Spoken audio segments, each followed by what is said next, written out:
Hello one piece lover. तो आप सबका स्वागत है आज के इस वीडियो पर। और इससे पहले का वीडियो और आर्क्स आपने नहीं देखा है तो डिस्क्रिप्शन में लिंक है, जाके देख लीजिए। आज के इस वीडियो पर हम देखने वाले वन पीस के एपिसोड 1123। तो एपिसोड के शुरुआत पर हमें देखने को मिलता है इस ब्लू की तरफ पर इस ब्लू का एक फूसा विलेज देखने को मिलता है। उधर के लोग बोलते हैं कि क्या तुम लोगों ने गावसान के बारे में सुना। कुछ आर्टिकल पर ये लिखा है कि गावसान गायब हो गए जब वो पायरेट आइलैंड में फाइट कर रहे थे। उधर के लोग बोलते हैं कि इसका मतलब क्या है। वहाँ के सिटीजन बोलते हैं कि इसका मतलब अभी भी वो जिंदा है ना, उन लोगों ने नहीं मारा है। वक्त शिफ्ट होता है मेयर की तरफ और मेयर बोलता है कि तुम लोगों को चिंता लेने की जरूरत नहीं है, वो लिविंग लेजेंड। वक्त माकिनो बोलती है कि मेयर सही बोल रही है। मेयर भड़क जाता है और बोलता है कि तुम लोगों को ये मजाक लग रहा है, क्या बहुत गुस्सा हो जाता है। लेकिन वो देखने के बाद माकिनो को बेटा रो जाता है। मेयर बोलता है कि मुझे माफ कर देना, मैंने तुम्हें पीछे की तरफ नहीं देखा। उसी वक्त माकिनो अपने बेटे को शांत कर लेती है और वो बोलती है कि मुझे ऐसा ही लगता है सारे लोग गावसान से बहुत ज्यादा कनेक्टेड है, इवन मेरा छोटा बच्चा लूफी का तस्वीर देखे पहचान रहा है। हमें देखने को मिलता है माकिनो का बेटा लूफी का पोस्टर देखी ना बोलती है कि क्या तुम सच में अपने बड़े भाई को पसंद करते हो। और सीन शिफ्ट होता है डार्डन की तरफ और डार्डन भी रोने लगती है और बोलती है कि गाप और लूफी तुम दोनों क्या कर रहे हो। दादाजी और पोते मिलके तवैला रो रही है। सीन शिफ्ट होता है इस ब्लू पर, लेकिन उधर देखने को मिलता है अचानक कोई आता है साउथ ब्लू की तरफ देखने को मिलता है। उधर सुनामी आता है, सारे लोग भाग जाते हैं। सुनामी खतरनाक अर्थक्वेक आता है कि हिस्ट्री पर आज तक उतना खतरनाक अर्थक्वेक नहीं आया। सीन शिफ्ट होता है वेस्ट ब्लू की तरफ और उधर के सारे लोग डर जाते हैं, सारे बिल्डिंग गिर की वजह से। नॉर्थ ब्लू में भी बहुत बड़ा भूकंप आता है, सारे लोग डर जाते हैं उससे। पूरे वर्ल्ड पर ऐसी तरीका से बहुत ज्यादा भूकंप आ रहा है। सीन शिफ्ट होता है ग्रैंड लाइन की तरफ और उधर भी भूकंप आ जाता है। वो भूकंप से लोगों भी अलर्ट हो जाता है। सीन शिफ्ट होता है वेस्ट ब्लू की तरफ और वेस्ट ब्लू पर भी बहुत खतरनाक भूकंप आ रहा है। नेवी के बेस पर भी आ रहे हैं। वो लोग बोलते हैं कि इतना खतरनाक भूकंप आ रहा है। लैंड ऑफ वानो में भी भूकंप आ रहा है। मोमोनोस्की उसे नोटिस कर लिया। इम्पेल डाउन पर भी भूकंप आ रहा है। उधर के क्रिमिनल बोलते हैं कि इधर बाहर की तरफ क्या हो रहा है, पूरा वर्ल्ड हिल रहा है। होली लैंड मरीजा पर भी भूकंप आ रहा है। सुनामी पूरी तरीका से वर्ल्ड पर आ रहा है, सारे लोग भाग रहे हैं। ये लुलिसा किंगडम पूरी तरीका से गायब होने के 6 दिन बाद ऐसा हो रहा है। वर्ल्ड गवर्नमेंट के लोग ने उधर शिप भेजा है लुलिसा की तरफ देखने के लिए। पर हमें देखने को मिलता है समुद्र जहाँ पर लुलिसा का किंगडम हो चुका है। वर्ल्ड गवर्नमेंट के लोग उधर देखने के लिए गए हैं। वो लोग बोलते हैं लुलिसा किंगडम हुआ करता था, लेकिन बहुत बड़ा गड्ढा हुआ है उधर के बीचों बीच और इधर कोई भी जा नहीं पाएगा। वो गड्ढे पर पानी भी नहीं जा। पूरे वर्ल्ड में भूकंप आने की वजह से समुद्र का सी लेवल 1 मीटर बढ़ चुका है। इसकी वजह से पूरे वर्ल्ड के आइलैंड डूब रहे हैं। हमें देखने को मिलता किंगडम और उधर इवांग को बोलती है कि इधर क्या हो रहा है, इससे पहले तो मैंने कभी भी नहीं देखा। समुद्र के लेयर इतना बढ़ रहा है, ये तो आइलैंड की तरफ ही आ रहा है क्या कि वो लोग डर रहे हैं। इवांग को बोलती है कि हम लोगों ने हमारा बीच खोल लिया, पानी का लेवल बढ़ने के बाद लिंगेशन लोग भी बोलते हैं। हमें देखने को मिलता है न्यू वर्ल्ड के कुछ आइलैंड पर और उधर के सारे आइलैंड डूब, उधर इंसान रह रहे, उधर भी साथ जा चुका है, सारे लोग उधर से भाग रहे हैं। नेवी का शिप सारे तरफ पेट्रोलिंग करते हुए रिपोर्ट कर रहा है। सिन शिप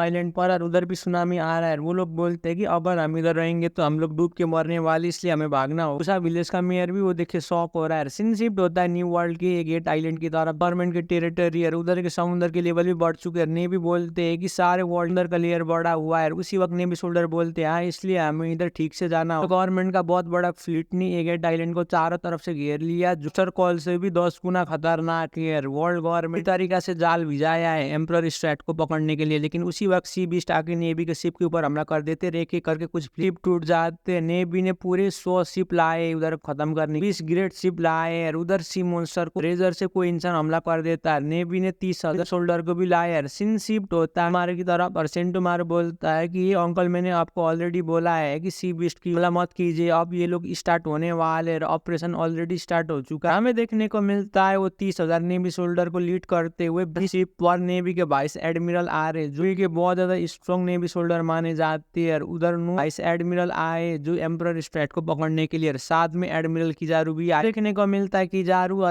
उधर नूडल खा रहा है और बोलता है कि सेंटोमारो तुम मेरे लिए अर्जेंट कर तरीका से मुसीबत मत खड़ो, तुम चुपचाप मेरे साथ आगे सरेंडर करो, हम तुम्हें कुछ भी करने वाले नहीं।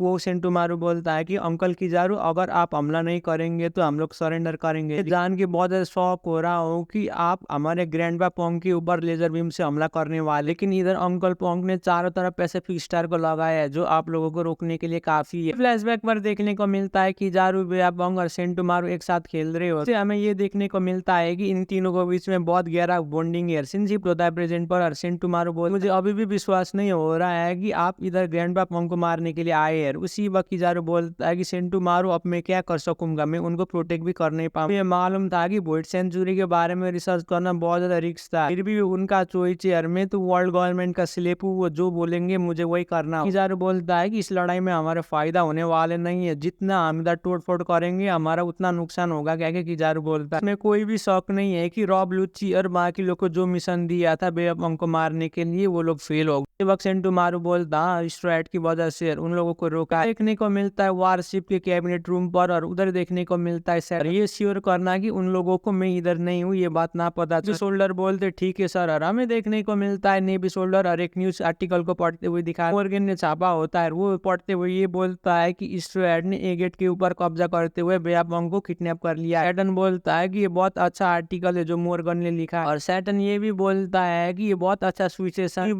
वाइस एडमिरल बोलता है कि सर अभी तक हमें रिपोर्ट नहीं मिला है साइपरपोल के एजेंट, मुझे नहीं लगता है कि वो लोग सक्सेस हुए होंगे और आपकी रिपोर्ट के अनुसार ही हमला करना होगा। लेकिन सेंटोमारू उधर बैरियर बन के खड़ा हुआ है। सेंटोमारू को खत्म करते हुए जाना होगा और उसके पास बहुत सारा सेराफिम है, सेराफिम का लीड लेते हुए जा रहा है। डॉक्टर बेअपंग अभी के टाइम में डूम एरिया पर है। मुझे ऐसे ही लगता है कि डॉक्टर बेअपंग के साथ सैटेलाइट बाकी 4 सेराफिम उसी डूम एरिया के अंदर एक्टिवेट हुए होंगे और उनको कुछ भी नहीं हुआ होगा। और मुझे देखिए ऐसा ही लगता है कि स्ट्रेट के सारे फोर्स भी उनके साथ तो एक एम्प्रॉर है और उसका क्रू है। हमारे दोस्त पर पोल के एजेंट रॉब लुच्ची काकू स्टूसी भी अंदर की तरफ फंसे हुए हैं और बहुत सारे साइबर पोल के एजेंट भी है लेबू स्टम के अंदर। मुझे देखिए ऐसा ही लगता है कि सेंटोमारू और स्टार मिल की उन सबको पकड़ के रखा होगा। टाइम में फोन्टर डोम 100% लॉक किया, हम लोग अंदर की तरफ जा भी नहीं पाए, उधर अंदर से बाहर इधर कोई भी आ नहीं पाएगा, इसलिए हम सेंटर डोम को तोड़ नहीं सकेंगे। और फॉर्चुनेटली डॉक्टर बेअपंग ने इधर बहुत बड़ा सील डाला जो हर कोई को तोड़ने के लिए आसान नहीं है। सैटन पूछता है कि जो रिसर्चर्स काम करते थे ना ए गेट पर वो भी चले गए और वो वाइस एडमिरल बोलता है कि मुझे ये न्यूज मिला है कि एक दिन पहले इस आइलैंड को छोड़ के भाग गए। सैटन बोलता है कि मुझे ऐसा लगता है कि उनको कुछ मालूम है इसलिए हमें इन सबको डुबाना होगा समुद्र के। वो वाइस एडमिरल बोलता है ठीक है सर। और वो वाइस एडमिरल रिपोर्ट करते हुए ये भी बोलता है सैटन सर आपको मैं ये बताना चाहता हूँ कि वॉश जेनरेशन की पायरेट ज्वेलरी बोनी भी उधर है और हमें यही रिपोर्ट मिला है। सैटन बोलता है वो कुमा की बेटी है, हमें उसकी जरूरत नहीं है, एक छोटी बच्ची है उसे जाने। सारे नेवी सोल्डर बोलते हैं कि हम समझ गए और वो सी बीस्ट की तरफ हमला कर रहे कैनन। हमें देखने को मिलता है इंटरडोम के अंदर और नेवी सोल्डर बोलते हैं कि किजारू से अभी हमें ट्रांसपोंडर पर सिग्नल मिला है जो ए गेट से फोन जा रहा है। ऐसे लगता है कि ये लॉन्ग रेंज की तरफ जा रहा है। हमें देखने को मिलता है नेवी सोल्डर डिटेक्ट कर गेट से कोई फोन कर रहा है, ट्रांसपोंडर पर फोन जाता है और सीधा होलैंड मरिजुआ की तरफ जा रहा है। नेवी सोल्डर बोलता है कि मरिजुआ की तरफ जा रहा है, बोलता है किजारू की तरफ और उसके सामने बैठा हुआ नेवी सोल्डर बोलता है कि आपके दूसरे हाथ पर है ट्रांसपोर्टर एडमिरल। और किजारू बोलता है मुझे मालूम नहीं था। सर बोलता है कि इसका मतलब आप भी सुन पाएंगे। और हमें देखने को मिलता है अगले सीन पर रूम ऑफ अथॉरिटी उधर 4 गोरे से बैठे हुए हैं, उधर ट्रांसपोर्टर पर और बोल रहा हूँ क्या कि डॉक्टर बेअपंग का सैटेलाइट बोलता है। वो गोरे से बोलता है ओ तुम बोल रही हो और गुस्सा होकर ये बोलती है कि तुम लोग क्यों पागल हो गए, तुम लोग क्या करना चाहते हो, तुम लोग भी मुझे मारना चाहते हो क्या कि यॉर्क बोलती है। और हमारे सैटेलाइट बॉडी डॉक्टर बेअपंग ने आप सबको बिट्रे किया है, मैंने उसके बारे में बताया था, लेकिन तुम लोग क्यों मुझे मारना चाहते हो। उससे बोलते है कि हाँ तुमने किया है लेकिन तुम फिर भी एक बेअपंग। बोलती है कि अगर मुझे वॉइड सेंचुरी के ऊपर कोई भी इंटरेस्ट होता तो मैं तुम लोगों को बताती क्या कि बोलती लोग जो बोल रहे हो ना इसमें कोई भी सेंस नहीं बन रहा है। उसी वक्त गोरे से बोलते हैं हाँ गांधी जैसा दिखने वाला गोरे से बोलता चाहे कुछ भी हो जाए लेकिन तुम इतनी देर तक टिक, जीरो ने तुम्हारे ऊपर हमला नहीं किया। और उधर स्ट्रैट क्या कर रहे हो और बोलती है कि मैं तुम्हें फोन कर रही हूँ और तुम लोगों को करना होगा, तुम लोगों को ये भी सोचना होगा कि सेराफिम मेरे कंट्रोल पर उस रात में किस तरीका से बच गई, वो शौक वाली बात। मोलू गोरे से बोलता है कि चाहे कुछ भी हो जाए लेकिन तुम उस आइलैंड पर क्या कर रहे हो, क्या तुम वार करने की कोशिश कर रहे हो। जुपिटर बोलता है कि चाहे कुछ भी हो जाए लेकिन तुम्हें जीने के लिए एक चांस देंगे, लेकिन क्या तुम उधर फ्लेम को फ्लेश कर पाओगी अकेले जिस तरीका से डॉक्टर बेअपंग ने किया था, कह के पूछता है। जुपिटर बोलती ओ तुम लोग मुझे वो वेपन बनाना चाहते हो और मुझे जान के अच्छा लगा। गोरे से बोलते हैं कि हम तुम्हें स्पेशल रिक्वेस्ट कर रहे, क्या तुम बता पाओ। जुपिटर बोलती है कि कौन रिक्वेस्ट कर रहा है, मुझे मालूम है मैं बना पाऊंगी। बोलती है कि तुम लोगों को वादा करना होगा कि तुम लोग मेरे लेबोरेटरी के ऊपर नहीं करोगे और उसे छुओगे भी नहीं। यार उसी वक्त मुच्छड़ गोरे से बोलता है मैं समझ गया। बोलती है कि और बात ये है कि मैं अभी भी सेलेस्टियल ड्रैगन बनना चाहती हूँ। गोरे से बोलते हैं कि हम लोग इसका अरेंज कर लेंगे। बोलती है कि हमारा डील डन हो गया लेकिन उससे पहले आप लोगों को एक काम करना होगा, क्या कि यॉर्क रोने लगती है। बोलती है कि मुझे बच्चा स्ट्रैट लूफी इधर है और वो मुझे मारना चाहता है। वो सुनने के बाद सारे गोरे से और एडमिरल किजारू भी शॉक हो जाता है और बोलता है कि तुम क्या बोल रहे हो। देखने को मिलता है स्ट्रैट के ग्रुप ने उधर कब्जा कर ली यार, उधर साइबरपोल के एजेंट भी उनके साथ आके मिले। बोलती है कि प्लीज हमें बचाइए। और उसी वक्त नामी बोलती है कि देख फाइनली फोकस में आ गए। लूफी बोलता है कि मुझे इससे कोई फर्क नहीं पड़ता है, हम इसे वुमेन शील्ड के जैसे यूज कर सकेंगे ना, क्या लूफी बोलता है। रिबोनी बोलती बोलती है कि इसका मतलब नेवियो ने हमें चारों तरफ से घेर लिया। और उसी वक्त ब्रूक शॉक हो जाता है और बोलता है ये लोग आप हमें मारने वाले हो, लेकिन मैं ऑलरेडी मारा हूँ क्या कि स्केलेटन जोक मारते। और वेयाबंग भी बोलता है कि ये लोग मुझे इस तरीका से मारना चाहते। और इसी में खत्म होता है। वीडियो कैसे लगा नीचे कमेंट कर दीजिए। यार चैनल में भी पहली बार आए तो प्लीज चैनल को भी सब्सक्राइब कर दीजिए। तब तक के लिए सायोनारा।